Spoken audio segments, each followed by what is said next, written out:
আসসালামু আলাইকুম, welcome to my channel the artful bite. আজ আমি খুব সহজে কীভাবে মাংসের কাবাব তৈরি করা যায় সেটা দেখাই। প্রথমে কিছুটা মাংসের কিমা নিয়েছি, কয়েকটা কাঁচা লঙ্কা কুচি, কিছুটা হলুদ, লঙ্কা, জিরা গুঁড়ো ও আন্দাজ মতো নুন নিয়েছি। বেসন 2 চামচ, কিছুটা পেঁয়াজ বাটা, আদা রসুন বাটা নিয়েছি। সবগুলি উপকরণ একসাথে মিশিয়ে নিতে হবে।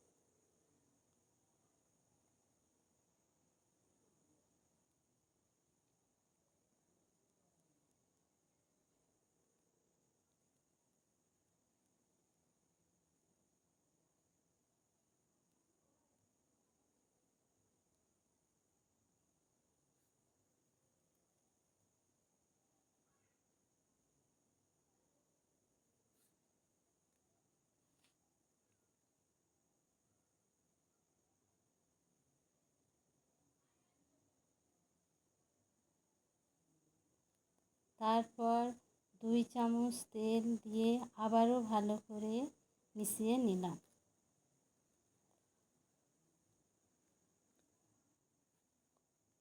একটি ফ্রাইং প্যানে কিছুটা তেল গরম করে নিলাম।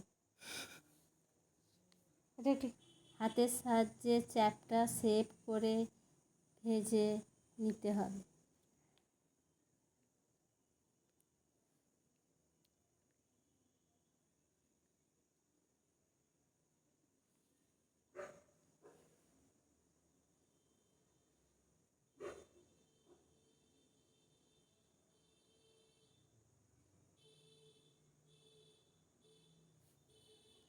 কাবাবগুলো যখন বাদামি কালার হবে এক পিঠ, তখন উল্টিয়ে নিতে হবে। তারপর যখন পুরো বাদামি কালার হয়ে যাবে তখন কাবাবটি রেডি হয়ে যাবে।